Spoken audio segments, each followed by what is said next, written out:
පින්නතන අපි මේ ධර්ම දේශනා මාලාව තුළ මහා ධර්මපාල ජාතකයේ පදනම් කරගෙන ධර්ම දේශනා දෙකක් මීට කලින් සිදු කරන්නට යෙදුණා. අද මේ ජාතක කතාව මුල් කරගෙන කරන ධර්ම දේශනාවේ තුන්වෙනි ධර්ම දේශනාවයි මේ සිදු කරන්න සූදානම් වෙන්නේ. මහා ධර්මපාල ජාතකය පිළිබඳව මේ අයට හොඳ අවබෝධයක් තියෙනවා. ධර්මපාල පවුලේ කවුරුවත් අකාලේ නොමැරෙන්නේ ඇයි කියන කාරණාව තමයි සාකච්ඡා කරලා තියෙන්නේ.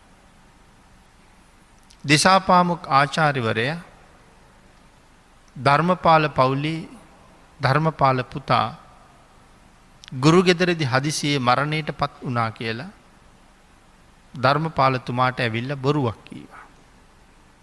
ධර්මපාල බ්‍රාහ්මණතුමා ඒක නොපිළිගත්තහම මේ පවුලේ කවුරුවත් තරුණ කාලේ නොමැරෙන්නේ ඇයි කියලා ප්‍රශ්නයක් අහපුවාම ඒකට ධර්මපාල බ්‍රාහ්මණතුමා දුන්න උත්තර ටික තමයි අපි සාකච්ඡා කරමින් හිටියේ. අපි එතන නතර කරපු තැන ඉඳලා අද ධර්ම දේශනාව ඉදිරියට සිදු කරමු. ධර්මපාලතුමා සඳහන් කළා තමන්ගේ පවුලේ අය අකාලේ නොමැරෙන තවත් හේතුවක්. මේ අපි කලින් සාකච්ඡා කරපු අන්තිම කාරණාව මේ පරම්පරාවේ මවද පියාද සහෝදරී සහෝදරයෝද පුත්‍රයෝද බිරින්දෑවෝද යන සියල්ලෝම පරලොව සැප පතා ධර්මයෙහි හැසිරෙමු. පරලොව සැප ප්‍රාර්ථනා කරලා ධර්මානුකූල ජීවිත ගෙවනවා. අන්න ඒක නිසා අපේ පවුල්වල අය මැරෙන්නේ නැහැ. වෙනතුන ඔය කාරණාව අපි සාකච්ඡා කළා. ඊළඟට සඳහන් කරනවා දාසයෝද දාසියෝද අප නිසා දිවි රකින්නෝද පිරිවර ජනයෝද කම්කරුවෝද යන සියල්ලු පරලොව සැප සලකා ධර්මයෙහි හැසිරෙත්. ඒ නිසා අපේ පවුල්වල කවුරුවත් තරුණ කාලයේ නොමැරෙනවා. ධර්මපාල මාලිගාවේ වැඩ කරන දාසයෝ සහ දාසියෝ ඒ වගේම කම්කරුවෝ දාසයෝයි කම්කරුවෝයි මේ අතර තියෙන වෙනස දාසයෝ කියලා කියන්නේ පඩි නැතුව වැඩ කරන අය. ඒ අයට කෑම ලැබෙනවා. ඒ අයට ඉන්ඩ ලැබෙනවා. ඒ අයට වස්ත්‍ර ලැබෙනවා. මිනිසෙකුට අවශ්‍ය මූලික අවශ්‍යතා තුන සම්පූර්ණ වෙනවා. කෑමයි වතුරයි ඇඳුනුයි ඉන්ඩ තැනකුයි. මේ ටික ලැබෙනවා. කම්කරුවෝ කියලා කෙනෙක් පඩි ලබන අයට. ඒ අයට පඩි දෙනවා. එතකොට මේ මාලිගාවේ වැඩ කරන දාසයෝ කම්කරුවෝ ඒ හැම කෙනෙක්මත් පරලොව සැප සලකාගෙන ධර්මයේම හැසිරෙනවා. ඒ කියන්නේ දැසි දස්සුවත් කවදාවත් වැරදි වැඩක් කරන්නේ නැහැ කියලා කියන්නේ. එතකොට ඒ දැසි දස්සෝ කොහොමද ධර්මයේ තුල පෝෂණය වෙන්නේ ඇත්තේ? ඒගොල්ලෝ ඇසුරු කරන්නේ කාවද? ඒගොල්ලෝ ඇසුරු කරන්නේ සත්පුරුෂයෝ. සත්පුරුෂයන් ඇසුරු කරන්න ලැබෙන නිසා අසත්පුරුෂයන්ටත් සමහර වෙලාවට යහපතක් උදා වෙනවා. දැන් මේ මාලිගාව ඇසුරු කරන නිසා දැසි දස්සොත් බොහොම ධාර්මික ජීවිත ගෙවනවා. ඊළඟට පින්නතුනි සඳහන් කරනවා 10 වෙනි කරුණ මේ විදිහට නිමා කරලා දස කුසල පත ධර්මෙහි හැසිරෙමු. අපි දස කුසල් සම්පූර්ණ කරනවා. දස අකුසලයෙන් වළකිනවා. මොනවටද පින්නතුනි එතකොට දස අකුසල් කියලා කියන්නේ?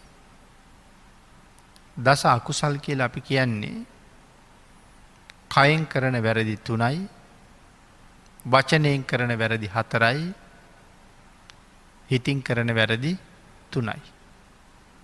අපි කයෙන් කරනවා ප්‍රාණඝාතය, අදත්තා දානය, කාම මිත්‍යාචාරය. වචනයෙන් කරනවා, බොරු කියනවා, කේලම් කියනවා, පරුස වචන කියනවා, හිස් වචන කියනවා. හිතින් කරනවා අවිද්‍යා, ව්‍යාපාද, මිත්‍යා දෘෂ්ටි. පින්නතුනි, මෙහි කයින් කරන වැරදි. මේ කරුණු පිළිබඳව මේ දේශනාවේ මුලින් අපි සාකච්ඡා කරලා තියෙනවා. ප්‍රාණඝාත, අදත්තාදාන, කාමමිත්‍යාචාර. මුසාවාද පිළිබඳවත් අපි කරුණු දක්වලා තියෙනවා. පිසුනා වාචා, පරුසා වාචා, සම්පප්‍රලාපා. මේ දේවලුත් අකුසල කර්මපත හැටියටම පෙන්නුම් කරලා තියෙනවා. කේලම් කියනවා, හිස් වචන කාටවත් වැඩක් නෑ. දෙන්නෙක් යම් තැනක එකතු වෙච්චහම ඔහේ කතා කර කර ඉන්නවා. එතකොට අනුන්ගේ අඩුපාඩු, අනුන්ගේ දෝෂ, මේ වගේ දේවල් තමයි වැඩියෙන් කතා කරන්නේ. ඉතින් ඒවා Tamanට වැඩකුත් නෑ, වෙන කාටවත් වැඩකුත් නෑ. සෑහෙන වෙලාවක් කාලේ නහත්ති කරලා නැගිටලා යනවා. ලාභයක් වෙලාද පාඩුවක්මයි වෙලා තියෙන්නේ. එකක් මගේ වටිනා කාලේ නාස්ති වුණා. වටිනා කාලේ කියලා කියහම අපිට පින්නතනි කාලේ ඒ තරම් ලොකු වටිනාකමක් තේරෙන්නේ නැහැ. නමුත් කල්පනා කරලා බලන්නකෝ, මරණ ආසන්න වෙච්චහම මට තව ජීවත් වෙන්න තියෙන විනාඩි 2යි කියලා. කවුරු හරි කිව්වොත් තව ජීවත් වෙන්න විනාඩි 10ක් දෙන්නම් කියලා, අපි සතුටු නැද්ද ඒකට? හැම කෙනෙක්ම කැමති තව මොහොතක් හරි ජීවත් වෙන්න. ඒ ලැබෙන මොහොතින් පිනක් කරගන්න තිබුණා නම්, අපිට කෙනෙක් කියනවා ඔබ තව විනාඩි ගානකින් මැරෙනවා, මැරිලා ඒකාන්තයෙන් නිරේ යනවා. කෙනෙක් කියනවා විනාඩි 10ක් දෙන්නම්, පුළුවන් නම් නිරයෙන් මිදෙන්න කටයුතු කරන්න කියලා. විනාඩි 10 ගන්න කැමතියි. හැබැයි නිරයෙන් මිදෙන්නේ කොහොමද කියලා දන්නේ නැහැ. ඒක මේ වෙලාවේ කාටවත් උගන්වන්න පුළුවන්ද? මහා ප්‍රඥයෙකුට නම් තේරුම් කරන්න පුළුවන් වෙයි. නමුත් අපිට තේරුම් කරලා ඒ මත පිහිටවන්න හරි අමාරුයි. නමුත් අර තැන තැන විනාඩි 5-10 විනාඩි 5-10 අනුන්ගේ අදකුද කතා කර කර ගෙවපු කාලේ පිනතුනේ අපි කුසලයකට යොමු කරලා තිබුණා නම් මේ ජීවිත කාලේ නිෂ්කාරණේ නාස්ති වෙච්ච අපේ කාලේ කොච්චරද? පැය ගණනේ. අපි නිදාගත්ත කාලේ කොච්චරද? අපේ බුදු පියාණන් වහන්සේ රාත්‍රියකට කොච්චර සැතපුණාද? මේ කාරණාව නම් ඕන තරම් අපේ අය අහලා ඇති. සංසාරයෙන්ම ඈතර වෙලා නිවන මුදුන්පත් කරවගෙන ලෝක සත්වයාට අනුකම්පාව පිණිස වැඩ ඉන්නවා. කොහොම විවේක ගන්න තිබුණේ නැද්ද? මහරහතන් වහන්සේලාට කොයි තරම් විවේකී සුවයෙන් වැඩ ඉන්න තිබුණේ නැද්ද? ඒ වුණාට එහෙම විවේකයෙන් සැතපීලාම හිටියද? සරියුත් මහරහතන් වහන්සේ එහෙම සැතපුණ බවක් ධර්මයේ සඳහන් කරන්නේත් නැති තරම්. අවදීන්ම ඉඳලා බුදුරජාණන් වහන්සේ හැමදාම සැතපීලා නැහැ. සැතපුණ ඇතැම් දවසක සැතපුණා කියලා කියන්නේ පැයයි විනාඩි 20ක් විතර කාලයක්. එතකොට පැය 24කට සැතපෙන්න පාවිච්චි කරලා තියෙන්නේ පැයයි විනාඩි 20ක් විතර කාලයක්. හැමදාම ওই කාලේ සැතපුණා නෙමෙයි. එහෙමත් දවසක තමයි සැතපීලා තියෙන්නේ. අනිත් දවස්වල අවදියෙන් හිටියනම් Tamanට ලාභයක් වෙනුවෙන්ද?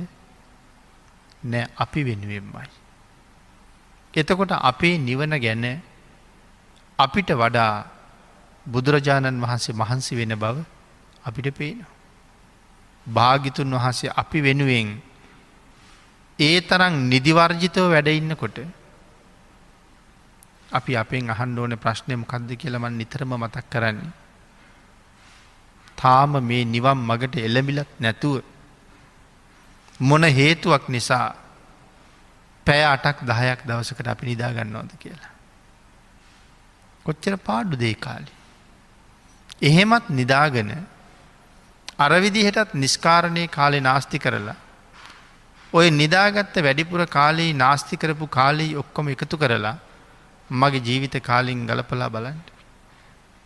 වැඩක් ඇති විදිහට ජීවත් වෙලා තියෙන අවුරුදු කීයද කියලා. අන්න එදාට තමයි දුක හිතෙන්න පටන් ගන්න. කෙනෙකුගේ මුදල් නිස්කාරණය නාස්තියන අපි කියමු කෙනෙක් දුම්බොන්ඩ පුරුදු වෙලා. දැන් මේ කාලේ නම් ওই සිගරට් එකක් වගේ රුපියල් 65ක විතර ගන්න. කෙනෙක් අවුරුදු 10ක් විතර 65 ගානේ මේ දුම් වැටිය පාවිච්චි කරලා දවසකට පාවිච්චි කරපු ගාන අවුරුද්දක එකතු කරලා බලහම අවුරුදු 10කට අරන් බලහම එයා කොච්චර මුදලක් නාස්ති කරලාද? ආන් එදාට නම් තේරෙනවා අපරාධයේ මුදල් ටික ඉතුරු කරගත්තා නම් කොච්චර හොඳද කියලා.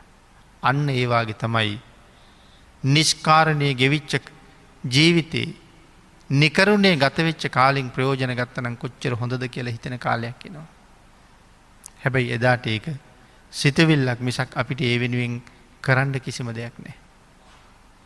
එහෙනම් සම්පප්‍රලාප කාටවත් වැඩක් නැති දේවල් කිය අකුසල් රැස් කර කර නිකම්ම ඉඳලත් නෙවෙයිනේ අකුසල් රැස් කර කරන්නේ. ගෙවිච්ච කාලේ.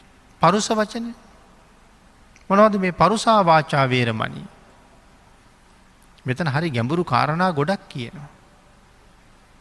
පරුස වචනයක් කියන්නේ කේන්ති යන්න ඕනේ. ද්වේෂය කියලා කියන්නේ හරි භයානක අකුසලයක්.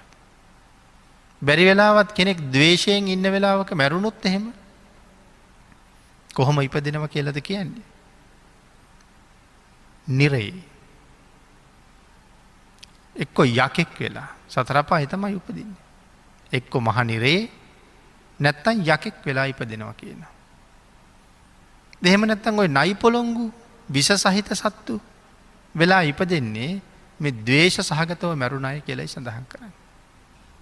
එහෙනම් ඉතින් ද්වේෂය අපිට හොඳටම පාඩුයි. දේශ කරන එක. එතකොට මෙතන පරුස වචන කියලා කිව්වේ අපි සමාජයේ කතා කරන වචන ටික විතරද පරුස කියලා කියන්නේ. දැන් පරුස වචන කියපු ගමන්ම අපේ හිතේ යන වචන ටිකක් තියෙනවා. ඒවා විතරක් නෙමෙයි පරුස කියලා කියන්නේ. වචනයක් ප්‍රකාශ කරනකොට අපේ සිතුවිල්ලේ ප්‍රමාණය කොහොමද? ඒ සිතුවිලි වලට අනුව කියන වචන පරුෂද නැද්ද කියන එක තීරණය වෙනවා. ඔඹ කියන එක, තෝ කියන එක, මෙහාට වර කියලා කියන එක. මේ වචන ඔක්කොම පරුසයි. ඒ කාටවත් තෝ කියලා කියන්න බෑනේ ද්වේෂයක් නැතුව. ආදරයටත් කියන්න පුළුවන්. සමහර වෙලාවට දෙමව්පියෝ දරුවන්ට වැඩිහිටියෝ දරුවන්ට තෝ කියන වචනේ පාවිච්චි කරනවා. හැබැයි ඒක පුතේ කියනවා වාගේ සෙනෙහස පිරිච්ච වචනයක්. හිතේ මෛත්‍රී කරුණාව පෙරදරි වෙලා තෝ කියන වචනේ පරුස වෙන්නේ නැහැ. හැබැයි ද්වේෂ සහගතව තමයි වැඩිපුර අපි අතින් තෝ කියවෙන්නේ. ඔඹ කියවෙන්නේ. ආන්ගේ හැම ද්වේෂය මුල් වෙච්ච හැම මොහොතක්ම පරුසයි. ඒක ද්වේෂය නිසා වචනේ තියෙන ග්‍රාම්‍ය බව නිසා අකුසල් රැස් වෙන්න තියෙන ඉඩකඩ වැඩි කියන එක මේ සඳහන් කරන්නේ. එහෙනම් වචනයෙන් මුසාවාද, පරුස වචන, පිසුන වචන, සම්පප්‍රලාප කේලම් කියලා අනුන්ගේ ජීවිත අවුල් කරලා කඩලා බිඳලා විනාශ කරනවා. මේකේ ප්‍රතිඵලයක් හරි ලස්සනට පැහැදිලි කරනවා ඉසිදාසි. ඉසිදාසි ගැන මං හිතන්නේ අහලා තියෙනවා. රහත් තෙරණින් වහන්සේ නම. අන්තිම ජීවිතේ ඊටාම ලස්සන රූපයක්. තරුණ වයසට ආහම තාත්තා බොහෝම ධනවත් පවුලකට ඇය විවාහ කරලා දෙනවා. ඊටාම ධනවත් පවුලකට. ඒ ගෙදරට විවාහ වෙලා ගිහිල්ලා ඒ තමන්ගේ ස්වාමියාගේ අම්මටයි තාත්තටයි පුදුම ආදරෙන් සලකනවා. කෑම උයලා දෙනවා. ඒ දෙන්නගේ පාද දෝවණය කරනවා. ඒගොල්ලෝ ගාවට යනකොට වැඳගෙන යන්නේ. නැන්දම්ම මාමණ්ඩි ගාවට යන්නේ වැඳගෙන. තමන්ගෙන් වෙන්න ඕනේ හැම දෙයක්ම කරලා දෙනවා. ස්වාමියාගේ සහෝදර සහෝදරියෝ එනකොට ඉඳගෙන ඉන්න තැනින් නැගිටිනවා. දැන් අද මෙහෙම දේවල් අපි දකින්නේ නැහැනේ. මේක අපේ ගෙදර කියලා ස්වාමියාගේ අම්මා තාත්තාවවත් නැගිටින ස්වභාවයක් නැහැ. නමුත් සහෝදර සහෝදරියෝ එනකොටත් ස්වාමියාගේ යාළු මිත්‍රයෝ එනකොටත් නැගිටලා අසුන පිළිගන්වලා සතුටු කරවලා කෑම බීම දීලා ස්වාමියාගේ ගෞරවය රැකෙන්න කරන්න පුළුවන් උපරිම දේ කරනවා. ස්වාමියාට සලකපු හැටි වෙනම විස්තර කරනවා. එකම පුතෙක් ඉන්න අම්මා කෙනෙක් තමන්ගේ පුතාට කොහොමද සලකන්නේ? ඇය කියනවා මම මගේ ස්වාමියාට සැලකුවේ එහෙමයි කියලා. උයාගෙන ගිහිල්ලා සමහර වෙලාවට කවනවා. පනාව අරන් ගිහිල්ලා කොණ්ඩේ පීරනවා. ස්වාමියා එක කතා කරනකොටත් අපි සමහරට ගරු කටයුතු ස්වාමින් වහන්සේ නමක් ළඟ කතා කරනවා වගේ දෝත එකතු කරගෙන තමයි කතා කරන්නේ. ඒ තරම් ස්වාමී භක්තිය. එහෙම කරලත් මාසයක් හමාරක් යනකොට ස්වාමියා කියනවා මැය ගෙදරින් පිටුවහල් කරන්න කියලා. අම්මා තාත්තා අහනවා පුතේ ඇයි එහෙම කියන්නේ?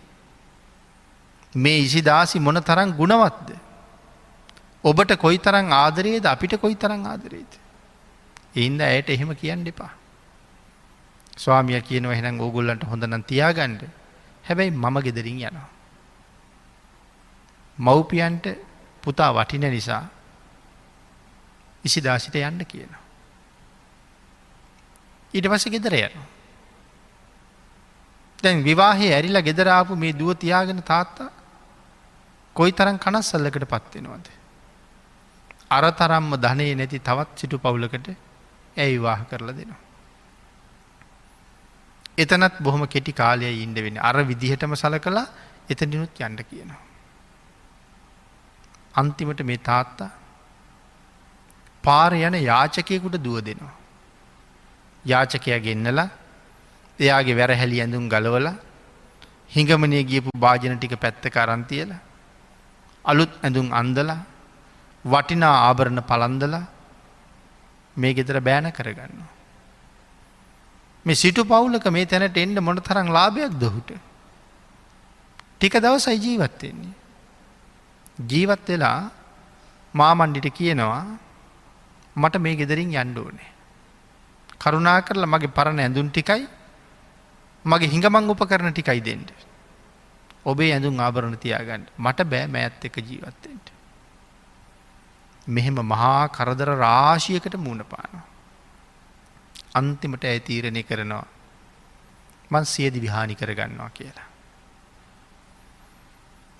සියදිවි හානි කරගන්නවා කියලා තීරණය කරලා ඉන්නකොට තමයි රහත් මෙහෙණින් වහන්සේ නමක් ඒ ගෙදරට පිණ්ඩපාතෙ වෙඩි. ජිනදත්ත කියලා. උන්වහන්සේත් එක්ක ටිකක් කතා කරලා මහාන වෙන්න තීරණය කළා. තාත්තා කිව්වා දුවේ මහාන වෙන්න එපා. ගෙදරට වෙලා ඒ පින්කම් කරන්න කියලා. නමුත් කියනවා නෑ තාත්තී. මම මේ කුරිරු සංසාරය ගැන හොඳටම කලකිරෙලා ඉන්නේ. මේ උත්තමාවිය යන්තනකට ගියාද මට එතෙන්ට යන්න ඕනේ. එහෙනම් පුතේ මහාන වෙන්න. භයානක සංසාරයෙන් එතර යන්න වහ කටයුතු කරගන්න. ඒ මෙහෙණින් වහන්සේත් එක්ක ගිහලා මහාන වෙනවා. මහාන වෙලා රහත් වෙනවා. රහත් වුණාට පස්සේ ආත්ම 7ක් ආපහු බලන්න පුළුවන් අභිඥාවක් ලැබෙනවා. තව සහෝදර මෙහෙණින් වහන්සේ නමක් හිටියා. දවසක් දෙන්න පිණ්ඩපාතේ වැඩම කරලා ඇවිල්ලා විවේකීව ඉන්න වෙලාවේ අර අනික් මෙහෙණින් වහන්සේ අහනවා ඉසිදාසිගෙන් මෙහෙණිය ඔබ තව බොහෝම තරුණයි. ඔබේ රූපය ඊ타ත්ම සිත්ගන්නා සුළුයි මනා ප්‍රියමනාපයි. මේ තරම් ලස්සන රූපයක් තියාගෙන මේ තරුණ අවදී මොකක් නිසා මහාන වුණාද කියලා. අතීත කාරණා ටික සියල්ලම පැහැදිලි කළා. මොකද ආත්ම 7ක් බලන අභිඥාවක් තියෙනවා. ඒ කරුණු ටික පැහැදිලි කරලා ඒ කාමමිත්‍යාචාර අකුසලයක් ගැන කියන්නේ. නමුත් මේ ජීවිතයේ අර විදිහට විවාහයේ 3 වතාවක් කඩා කප්පල්ුනේ ඇයි? එක අවස්ථාවක බොහෝම හොඳට සතුටින් ජීවත් වෙන පවුලක් ඇය විසින් විනාශ කරලා දැම්මා. කේලම් කියලා ඒ පවුල විනාශ කළා. ඒකයි මේ දිගින් දිගට විවාහය අසාර්ථක වෙන්නේ.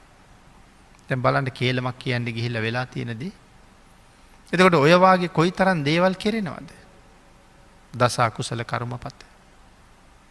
මෙතන සඳහන් කරනවා ඒකෙන් වලකින්න කියලා. මුළු සංසාරයට මේක බලපානවා. දිගින් දිගට අපිට විපාක දෙනවා.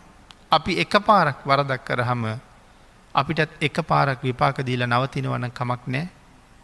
අපිට ඒක 100,000 ගණනින් විපාක දෙන එකයි සංසාරي භයානකයි කියන්නේ. අවිද්‍යාව කියන්නේ මොකක්ද එතකොට? දැඩි ලෝභය. අනුන්ගේ වස්තුව පිළිබඳව තියෙන ලෝභකම. තමන්ගේ වස්තුව පිළිබඳව නම් අපි කාටත් තාම ලෝභකම් ඕන තරම් තියෙනවා. තමන් දුක් මහන්සි වෙලා හම්බ කරගත්ත තමන්ගේ වස්තුව පිළිබඳව තියෙන ලෝභකම ගැන නෙමෙයි මෙතන කියන්නේ. අනුන්ගේ වස්තුව පිළිබඳව තියෙන ලෝභකම. යම් කෙනෙකුගේ වස්තුවක් දැකලා ඒක මට තිබුණා නම් කොච්චර හොඳද? මේක මට අයිති වුණා නම් කොහොමද? ආන් ඒ වගේ අනුන්ගේ දේවල් ගැන හිතනවා. ගෙවල් දොරවල් ගැන, යාන වාහන ගැන, ඉඩ කඩන් ගැන නොයෙක් දේවල් අනුන්ගේ සම්පතට ලෝභකම් කරනවා. ඒක අකුසලයක් හැටියට මෙතන පෙන්නන්නේ. පින්නතුනි මේක පැහැදිලි කරන හරි අපූර්ව තැනක් තියෙනවා ධම්මපද පාළියේ විස්තර කරලා. මේක පිටකේ තව තැන්වල පැහැදිලි කරනවා. සෝරෙය්‍ය කියන සිටුවරයා. අපේ පින්නතුන් අහලා ඇති සෝරෙය්‍ය සිටුවරයාගේ කතාව. රහතන් වහන්සේ නමක් දිහා බලලා මෙන්න මේ වාගේ අවිද්‍යාවක් උපදවා ගත්තා. සෝරෙය්‍ය සිටුවරයා නාන්න යනකොට මහා කච්චායන මහරහතන් වහන්සේ පිණ්ඩපාතේ වඩින්න ලෑස්ති වෙලා සිවුරු පොරවනවා. මහා කච්චායන මහරහතන් වහන්සේ රන්වන් පාටයි කියලා ධර්මයේ සඳහන් කරන්නේ. සිවුර පොරවන වෙලාවේ උඩුකය නිරාවරණය වෙලයි තිබුණේ. මේ තරුණයට උන්වහන්සේ දැකලා රාගසිතක් ඇති වුණා. ඒ වෙලාවේ හිතුණා මේ ස්වාමින් වහන්සේ මගේ බිරිඳ වුණා නම් කොච්චර හොඳද කියලා. හිතෙනවත් එක්කම හිතුණා නෑ උන්වහන්සේගේ ලස්සන මගේ බිරිඳට තිබුණා නම් කොච්චර හොඳද කියලා. හැබැයි ඉතින් මේ මොහොත වෙනකොට ඔහුගේ පුරුෂ ලිංග අතුරුදහන් වෙලා ඔහු ස්ත්‍රියක් බවට පත් වෙලත් ඉවරයි. බලන්න එතකොට ශාසනය කොයි තරම් ගාම්භීරද කියලා. සාමාන්‍ය කෙනෙක් කතා කරන්නේ මේ ලෝකේ ගැහැණු කෙනෙක් පිරිමි කෙනෙක් කරන එකත් පිරිමි කෙනෙක් ගැහැණු කෙනෙක් කරන එකත් කරන්න බැරි වැඩක් කියලා. බුද්ධ ශාසනය ගැන කල්පනා කරලා බලනකොට අපිට අමාරුයි කියන වැඩේ සිතුවිලි මාත්‍රයකින් වෙනස් කරන්න පුළුවන්. ඒ තරම්ම මේ ශාසනයේ ආර්යයන් වහන්සේලා ගුණවත්. ඒ නිසා ස්ත්‍රියක් බවට පත් වෙලා මහා කර තැබ්බේකට ජීවිතේ මුණ දුන්නා. ඇයි දැන් එහෙම වුණේ?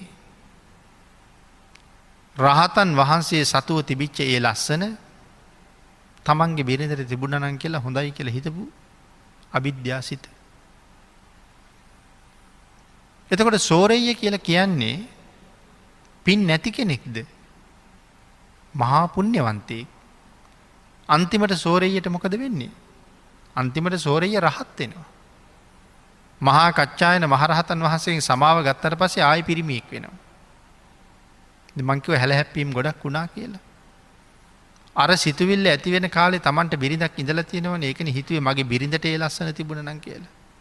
තාත්තා කෙනෙක් දරුවෝ දෙන්නෙකුගේ තාත්තෙක්. දැන් මේ සිතුවිල්ලත් එක්ක පරිවර්තනයක් වුණා. දැන් තමන්ගේ ගමට ගෙදරට මූණ දෙන්න බැරි නිසා කැලේ මැදින් දුවගෙන ගිහිල්ලා වෙළඳාම යන වෙළෙන්දන්ගේ පස්සෙන් ගියා. දැන් කාන්තාවක්. ඒ වෙළඳාම යන වෙළෙන්දන්ගේ පස්සෙන් යනකොට වෙළෙන්දෝ ආගිය තොරතුරු කතා කළා හරි ලස්සන තරුණියක්. ඒගොල්ලෝ තීරණය කළා අපේ සිටු කුමාරයාට විවාහ කරලා දෙන්න නම් ඇය හරි හොඳයි. එහි විවාහ වුණා. දැන් ඒ සිටු කුමාරයාට දාව මෙයාට දරුවෝ දෙන්නෙක් ඉන්නවා. තමන්ගේ දරුවෝ දෙන්නයි තමන්ගේ කුසින් බිහි කරපු දරුවෝ දෙන්නයි. පස්සේ තමන්ගේ මිත්‍ර සිටුවරයෙක් හම්බ වෙලා කාරණාව කියහම ඒ සිටුවරයා කිව්වා එහෙනම් යමු රහතන් වහන්සේගෙන් සමාව ඉල්ලමු. සමාව ඉල්ලහම ආයි පිරිමියෙක් වුණා. එතකොට ජීවිතේ කලකිරුණා. ඒ හින්දා ගිහිල්ලා මහාන වෙලා රහත් වෙනවා. එතකොට මේ ජීවිතෙන් රහත් වෙන්න තරම් පින් තිබ්බ කෙනෙක්. නමුත් මේ වැරදි සිතුවිල්ල නිසා මූණ දීපු අපහසුතාවයන් ගොඩ. අපි දන්නේ නෑනේ අපිට මේ ජීවිතය රහත්වෙන්න පින්තියයිද කියලා. තියෙන්න්නත් පුළුවන්. හැබැයි නෑ කියන්න තමයි 99.9 ගානකටත් වඩා වැඩිවෙන්නේ. පුළුවන් කියන්න තියෙන බොහොම පොඩි ඉඩකඩයි. එහෙමනම් අපිට අවිද්‍යාව කොහොම විපාක දෙයිද? දැන් මේ සෝරෙය්යට හිතුනා වගේ දේවලුත් අපිට නොහිතෙනවද? ඕන තරම් දේවල් තියෙනවා. අපි එක්කම හිටපු තරුණියක් තරුණේ විවාහ වෙලා.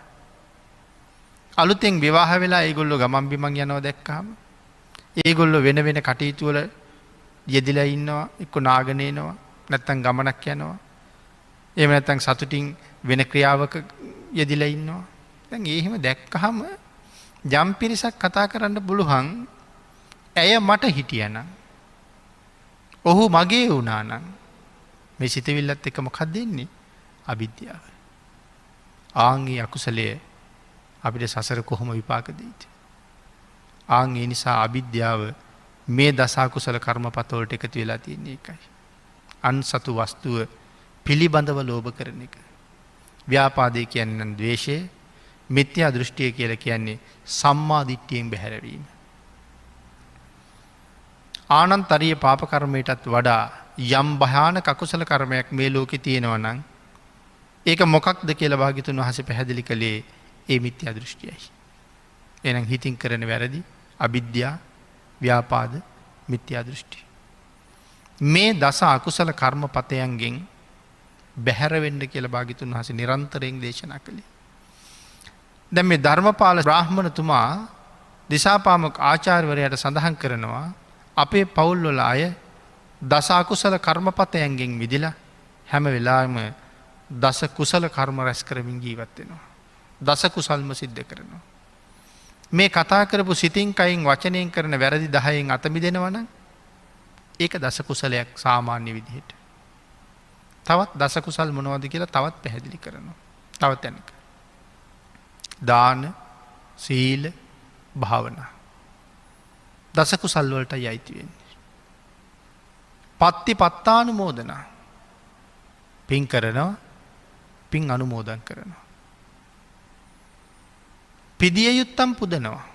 ගරු කටයුතු අයට අපින් වෙන්න තියෙන යම් සත්කාරයක් සම්මානයක් වෙයිද අම්මගේ තාත්තගේ ඉඳලා තුනුරුවන්ගේ ඉඳලා උතුමන්ට පුද පූජා පවත්වනවා. උතුමන්ට සලකනවා. බණ අහනවා. බණ කියනවා. මේ දෙකම අයිති වෙනවා. තමන්ට බණ කියන්න බැරි නම් ධර්මයේ දේශනා කරනවා. තමන් විසින් කරන නිසා ඒකත් ඒ කුසල කර්මයටම එකතු වෙනවා. බණ අහනවා, බණ කියවනවා, බණ කියනවා. මේ දස කුසල් වලට අයිති වෙන තවත් කුසල්.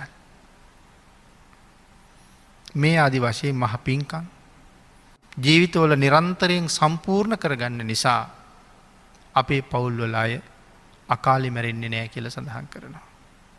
පින්නතුනි මෙතෙන්ට දස දාන වස්තුවත් එකතු කරගන්න පුළුවන්.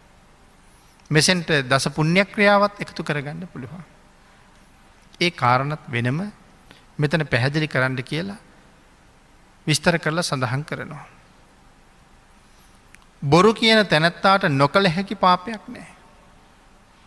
යමෙක් බොරු කියනවා නම් ඔහු ඕන තරම් පව් කරන්න පෙළඹිච්ච පුද්ගලයෙක් කියලා සඳහන් කරනවා. අන්තිමට පැහැදිලි කරනවා ඒ කාන්තේම ධර්මයේ හැසිරෙන්නා ධර්මයම රකිනවා. යම් කෙනෙක් ධර්මයේ හැසිරෙනවා නම් ධර්මය විසින්ම ඔහු රකිනවා.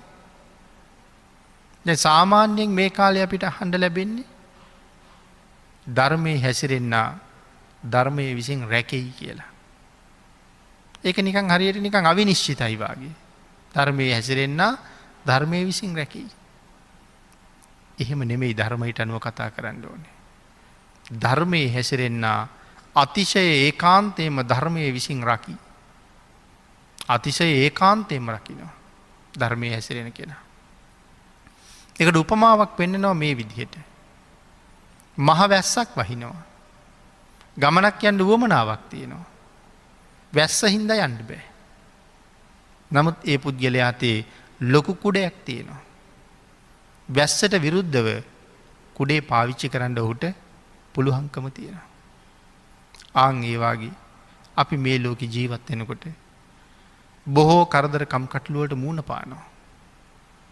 ආපදා උපද්‍රවලට මූුණ පානවා. නමුත් ඒ අවස්ථාවන්ගෙන් අපි හරියට බේරෙන අවස්ථා තියෙනවා. නමුත් අපි බේරුණ අවස්ථා ගැන අපිට එහෙම හිතෙනවද ධර්මය නිසාම අපි බේරුණා කියලා. මේ ධාර්මික කටයුතු නිසාම අපි බේරුණා කියලා. සමහර වෙලාවක අපි කියමු අපි වාහනයක හැපෙනවා. වාහනයට හැප්පිලා යට වෙලා පෑගිලා පොඩි වෙලා යන්න තරම් තිබිච්ච අවස්ථාව. නමුත් අපි විසි වෙලා බේරෙනවා. මැරුණෙ නෑ අතපයි කැඩිල තියෙන සමහර වෙලාවට. එහෙනම් හැපිල විසි කරලා දාන්න කවුරු හරි යම් ශක්තියක් පාවිච්චි කරලා තිබ්බා. සමහර කෙනෙක් උඩඉඳල වැටෙනවා. සමහරයි කියනවා මට පුදුමේ මං බේරුණේ කොහොමද කියන එක පිළිබඳවයි. නමුත් මේ පෙර කරගත්ත කුසල ශක්තියක් නිසා මම බේරුණාය කියන කාරණාව සාමාන්‍යයෙන් අපි හිතන්නේ නෑ. එනම් ඔබේ මගේ ජීවිතවලට ඔහොම අවස්ථාව ඕන තරම් එළඹිලා තියෙනවා. නමුත් හරියටම ධර්මකාරණාවක පිහිටලා නැති නිසා හරියටම දන්නේ නැති නිසා ඒක නොවැටහුණාට ඊට වඩා ලොකු විපතක් වෙන්න තිබුණ තැනකින් අපි බේරලා තියෙනවා කියලා තේරුම් ගන්නේ ධර්මානුකූල කරුණ හරියට විනිශ්චය කරගත්තොත් විතරයි.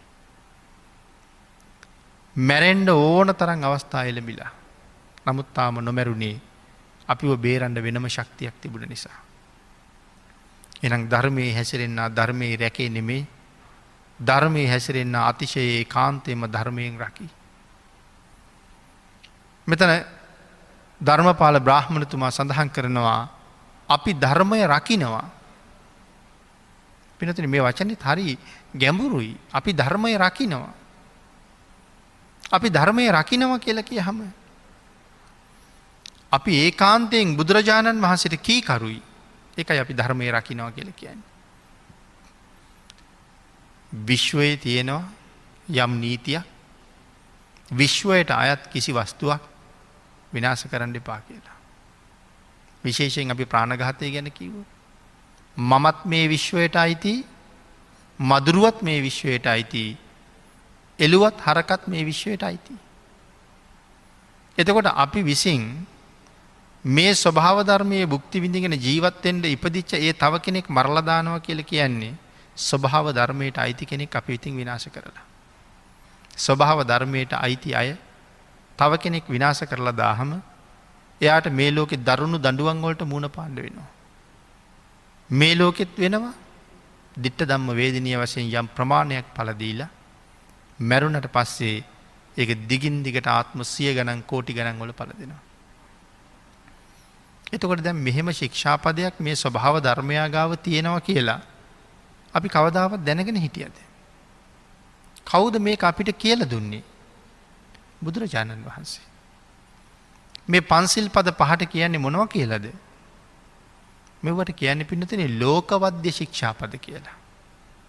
ඒ ලෝකවද්‍යයි කියලා කියන්නේ බුදු කෙනෙක් පහළ වුණත් නැතත් ප්‍රාණඝාත කළොත් ඒකේ විපාකයක් තියෙනවා. නැතු භාග්‍යතුන් වහන්සේ මේ ශික්ෂාපද පනවලා නෙමෙයිනේ.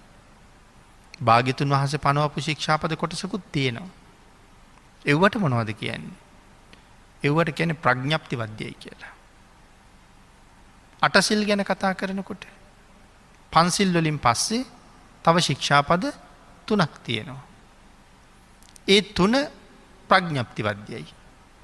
භාග්‍යතුන් වහන්සේ පනවලා තියෙනවා නිවන් දකින්න කැමති කෙනෙකුට නිවන ඉක්මන් කරගන්න කැමති කෙනෙකුට පන්සිල් වලට අමතරව මේ 3ත් රැකගන්න එක වටිනවා. නමුත් ඒ 3 ආරක්ෂා කළේ නෑ කියලා නිවනට බාධාවක් කියලා නෑ. ඒ 3ත් ආරක්ෂා කරන්න පුළුවන් නම් නිවන බොහොම ඉක්මන්. ඒක භාග්‍යතුන් වහන්සේ පනවලා තියෙනවා. විකාල භෝජනයෙන් වළකින්න. ලාභ ගොඩක් ලැබෙනවා. තණ්හාව අයින් වෙනවා නිවනට ඉක්මන් වෙනවා. අනික විකාලයේ ආහාර ප්‍රතික්ෂේප කරන්න මොනවද ලැබෙන ලාභ? ඊළඟට උපදින භවවල ඊටාම ප්‍රණීත ආහාර තමයි හම්බ වෙන්නේ. අදත් අපිට ප්‍රණීත ආහාර හම්බ වෙලා තියෙනවා. ඒත් පෙර කරපු මේ වාගේ පරිත්‍යාග. නමුත් කෙනෙකුට විකල් භෝජනයෙන් වැළකෙන්න පුළුවන් නම් ප්‍රණීත ආහාර තමයි හම්බ වෙන්නේ. තව ලාභ තියෙනවා මම මේක කරුණක් සිහිපත් කළේ. නටන ගායන වයන මේ වාගේ කාරණා වලින් ඈත් වෙන්න කිව්වා. කොහොමත් සසර දික් කරන දේවල්නේ. නැටුමක් බලන්න ගියත්, ගැයුමක් බලන්න ගියත්, වැයුමක් බලන්න ගියත් වර්ධනය වෙන්නේ රාගයයි, ද්වේෂයයි, මෝහයයි. ඒ තුල එකතු වෙන්නේ අකුසල්. එහෙනම් නිවනට ලං වෙනව නෙමෙයි, නිවනින් ඈත් වෙනවා. ඒවා භාග්‍යතුන් වහන්සේ වෙනම පෙන්නලා තියෙන්නේ. හැබැයි මේ ලෝකවත් ශික්ෂාපද ටික හරි භයානකයි. කවදා උල්ලංඝනය කළත්, කවුරු උල්ලංඝනය කළත් ඒ විපාකයට ගොදුරු වෙන්නම වෙනවා. එහෙමනම් අපි ධර්මයට ආදරේ නම්, අපි ධර්මයේ රකින්නවා නම් මේ ශික්ෂාපදේ අපි උල්ලංඝනය කරන්නේ. හොරකම, වැරදිකාම සේවනය, මුසාව, සුරාව අපි ධර්මයේ රකින්නවා නම් මේ දේවල් උල්ලංඝනය කරන්නේ. මෙතන සඳහන් කරන්නේ අපි විසින් ධර්මය රකින්නවා. අපි විසින් ධර්මය රකින්න නිසා ධර්මයේ විසින් අපිව රකින්නවා. අපෙන් යමක් වෙන නිසා අපිටත් ලොකු ප්‍රයෝජනයක් තියෙනවා. මේ කාරණා ටිකත් පැහැදිලි කර කර ධර්මපාලතුමා දිසාපාමොක් ආචාර්යවරයාට කියනවා මෙන්න මේ හේතුව නිසා අපේ පවුල්වල කවුරුවත් අකාලේ මැරෙන්නේ නැහැ. එතකොට අද ඔය කාරණාව අපි අනුගමනය කරන්න ගියොත් මේ අභිමානවත් තැනට අපිට යන්න බැරිද? මිනිස්සු ඊටාම ලාබාලාවදී, තරුණාවදී, මැදියම් වී මේ අවස්ථා තුනේමත් මැරෙනවා. මහලු වියෙත් මැරෙනවා. ධර්මපාල පරපුරේ අය මැරෙන්නේ මහලු වියේ විතරමයි. එහෙනම් ওই தત્ත්වේ අදත් සමාජෙ පින්නතින හොඳටම ගොඩනගා ගන්න පුළුවන්. හැබැයි මනාව ධර්මයට කීකරු වෙන්න ඕනේ. අපි ප්‍රාණඝාතයෙන් වැළකීලා අපේ දරුවෝ ටික වළක්වන්න වෙනවා. දරුවොත් යම් හේතුවකින් වළක්වා ගන්න පුළුවන් වුණොත් සෑහෙන ජයග්‍රහණයක්. අපෙන් ඉගෙනගෙන දරුවෝ වැළකිච්චාම ඒ දරුවෝ අනිවාර්යෙන් තමන්ගේ දරුවෝ ප්‍රාණඝාතයෙන් වළක්වනවා. ආන් එහෙම પરම්පරා කීපයක් හැදුනහම ඒ પરම්පරාවල ඉස්සරහට උපදින අය අකාලේ මැරෙන්නේ නැතුව යනවා. මේ ධර්මපාල පරපුර හැදෙන්නේ ඒ විදිහට. මේ අබුද්ධෝත්පාද කාලයක ධර්මයට මේ තරම් කීකරු අය හිටියට මේ බුද්ධෝත්පාද කාලයක එහෙම අය නොඉන්න එක අපි ජීවත් වෙන මේ ලෝකෙටත් ලොකු පාඩුවක්. සමාජයටත් ලොකු පාඩුවක්. කීප දෙනෙක් සිල් උල්ලංඝනය කරනකොට ඒක රටටම සමාජයටම බලපානවා. තනියම Tamanට විතරක් බලපානව නෙමෙයි, සමාජයටම බලපානවා. මේ කරුණු පැහැදිලි කරලා ධර්මපාලතුමා කරුණු ටික දක්වහම දිසාපාමොක් ආචාර්යවරයාට තමන් ගැන ලැජ්ජාවක් හිතෙනවා. ඒ තමන් ගැන ලැජ්ජා හිතෙන්නේ. මහ බොරු ගොඩක් කීවනේ ඇවිල්ලා. පුතා මැරිලා කීවා. තහවුරු කරන්න එළියකුගේ ඇටකොටු අරන් ආවා. දිසාපාමොක් ආචාර්යතුමාට ධර්මපාල බ්‍රාහ්මණතුමා පස්සෙත් කියනවා මගේ පුතා මැරිලා වෙන්න බෑ. මගේ පුතා බොහොම සුවසේම ඇති. මේ ගෙනාපු ඇටකොටු එක්ක සුනකයෙකුගේ නැත්තම් එළියකුගේ.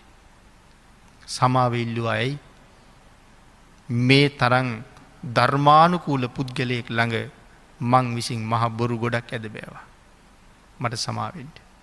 ඒ තරම්ම නිහතමානීකමක් දිසාපාමොක් ආචාර්යවරයාට ආවේ සසර පුරුදු කරන, පුහුණු කරන පාරමිතා හින්දමයි. මේ දේශනාව අවසන් කරනකොට භාග්‍යතුන් වහන්සේ සඳහන් කරනවා කවුද දිසාපාමොක් කියන්නේ?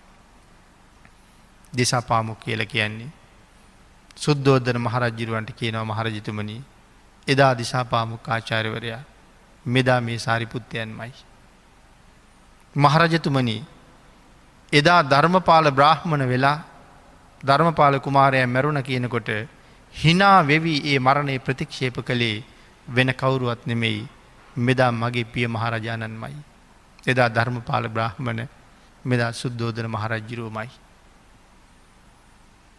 එදා ධර්මපාල කුමාරයාගේ අම්මා වෙලා හිටියේ මෙදා මහා මායා දේවින් වහන්සේමයි. මහරජතුමනි එදා ධර්මපාල බ්‍රාහ්මණතුමාටත් එතුමගේ ස්වාමි දිනියටත් දාව මේ ලෝකෙ ඉපදිච්ච ධර්මපාල කුමාරයා නම් අද ලෞතුරා බුදු වෙච්ච මම්ම වෙනවා. පිය රජතුමනි එදා ධර්මපාල කුමාරයා මැරුණ කියල භාරගත්ත නැති ඔබතුමා. මෙදා දුෂ්කරක්‍රියා කරන වෙලා විසිහිසුන්ව ඇද වැටිච්ච මම මැරිල කියල දෙවිය ඇවිල්ල කියනකොට කිසිසේත් පිළිගන්න නැති බව සත්‍යයයි. මේ ජාතක කතාව පටන් ගන්න පින්නති නේතන. මොකද දෙවී ඇවිල්ලා රජ්ජුරුවන්ට කිව සිද්ධාර්ථ කුමාරය ආම් මැරිල කියලා. පිළිගත්ත නෑන. ඕක පස්සේ භාගතුන් වහසට කියනකොටයි බුදුරජාණන් වහන්සේ අහන්නේ පිළිගත් අද රජතුමනි. නෑමම් පිළිගත්ත නෑ. මං ඒ ගොල්ලන්ට කීවේ ගිහිගේ අතහැරපු සිද්ධාර්ථ කුමාරයා ලෝතුරා බුදු බව ලබල මිසක්. පිරිනවම් පානුව මිසක් මැරෙන්නේ කියලා.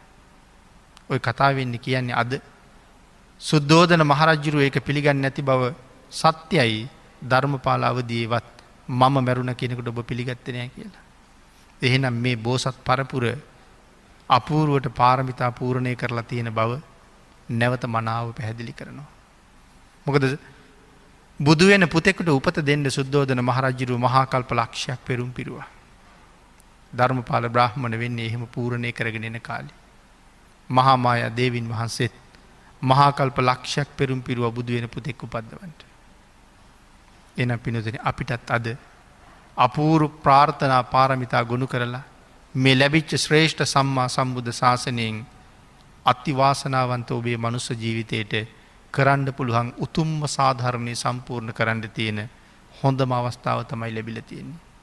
යම් මොහොතක මේ ජීවිතය ගිලිහුණොත් අය ආත්ම කෝටි කීයක් මේ මනුස්ස ජීවිතය නොලැබෙයිද. ලැබුණත් මිත්‍යා දෘෂ්ටිකව උපදීද. මෙදා ජීවිතයේ හැම පින්කමක් කර කරම සම්මාධිට්ටිකව ප්‍රාර්ථනා කරන්න ඕන. මෙතැන් පටන් නිවන් දක්නා ජාති දක්වා සම්මාධිට්ටික වන්නෙම්වා. සම්මාධිට්ටිකවම උපදින්න මට වාසනාව ලැබෙන්ඩ ඕන. එහෙම නැත්තම් මනුස්ස ජීවිත ලැබුණත් මිස දිටු වෙන්න පුළුවන්. එදාට පව් මිස පින් රැස් වෙන්නේ. ඒක ගෙවල එන්ඩ අය බුද්ධාන්තර ගානක් යනවා. ඒකයි මංකීවේ ආත්ම කෝටි ගානක් සැලසුම් කරන්න පුළුවන් අවස්ථාවක් මේ ලැබිලතියෙන්. අපි බොහෝ දේවල්ලෝට සැලසුම් හදනවා. සමහරලාට ඉගෙනගෙන සැලසුන් ශිල්පීන් ශිල්පිනියන් බවටත් පත්වෙනවා. ඔය කවුරුත් තමන්ගේ සංසාරයත් මනාව සැලසුම් කරන්න පුළුවන්න ඒ අය හරි ජයග්‍රාහකව.